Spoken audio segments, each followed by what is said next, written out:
Everyone, welcome to my channel Candid creation.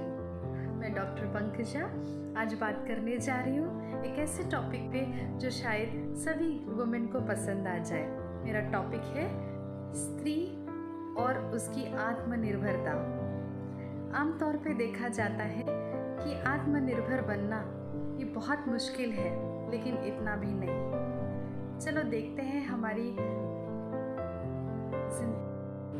बेटी बन के जब हम पैदा होते हैं तो खुशियों से आंगन भर जाता है। सभी लोग हमको गले से लगाते हैं, प्यार करते हैं और कितने सारे सपने बुनने लग जाते हैं। लेकिन जैसे जैसे उम्र बढ़ जाती है मानो पैरों में बेड़ियां पड़ जाती है, कभी समाज की, कभी घर वालों की, तो कभी हम लड़की है, ये विचार जो बचपन से हमारे दिमाग में डाल जाते हैं, उन विचारों की सारी जिंदगी हम एक बेड़ी में बंधे रहते हैं।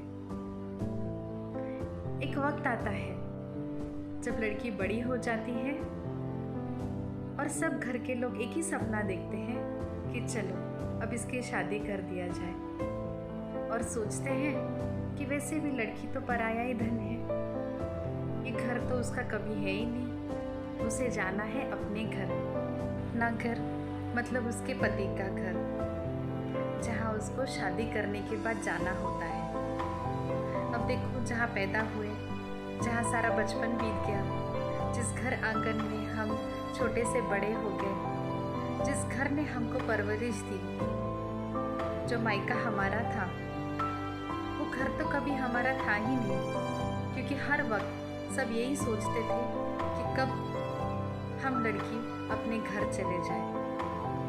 अपना घर मतलब पति का घर। खुशनसीब है वो औरतें जिन्हें ससुराल में ढेर सारा प्यार मिलता है और वो घर उनको अपना सा लगता है।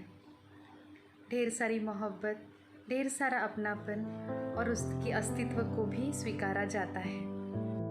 लेकिन ऐसी भी कई औरतें हैं जिनके नसीब में न वो प्यार है न सुख है।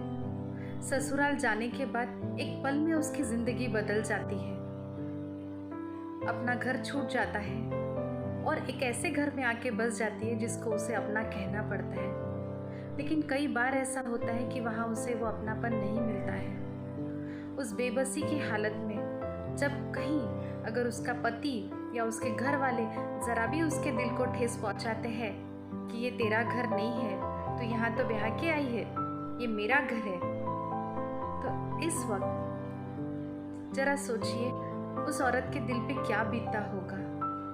कितनी सोच में जाती होगी वो कि आखिर मेरा घर है कौन सा, जहाँ मैं पैदा हुई वो या जहाँ मैं शादी होके आई वो। न वो घर मेरा है न ये घर मेरा है, आखिर मेरा घर है कहाँ। जब ये विचार आते हैं, बस यही एक ऐसा मोड़ है जहाँ मैं चाहती हूँ कि औरत को आत्मनिर्भर होना चाहिए।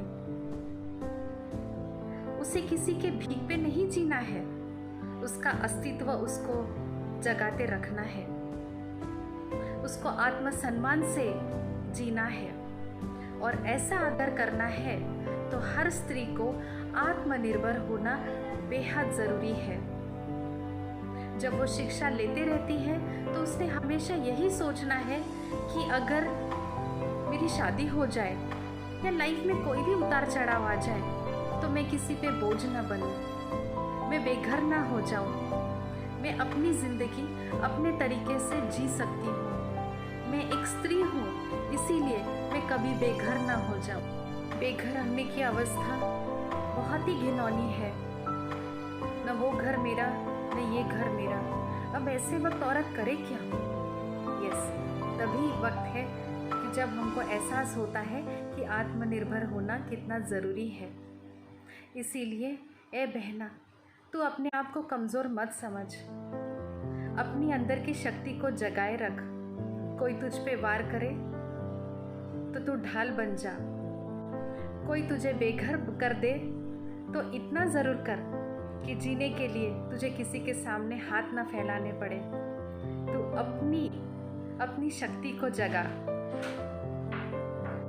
ए नारी, तू फिक्र न कर ज़माने की और इस ज़माने के तानों की। अगर ज़िंदगी तुझे बेहाल करती है तो तुझे गुरूर से जीने का पूरा हक है। लेकिन ये सब करते वक्त तुझे एक ही बात ध्यान में रखना है कि जितना तू आत्मनिर्भर बनेगी उतने ही सम्मान से तू इस ज़िंदगी को जी पाएगी। तो बस सभी नारियों से मेरी एक ही विनती है कि चाहे जो भी हो जाए, लेकिन एक बात ज़रूर रखिए कि आप आत्मनिर्भर बनिए। अगर आपको मेरा कंटेंट पसंद आ जाए तो प्लीज़ मेरे कैंडिड क्रिएशन इस चैनल को लाइक कीजिए, सब्सक्राइब कीजिए और शेयर भी कीजिए।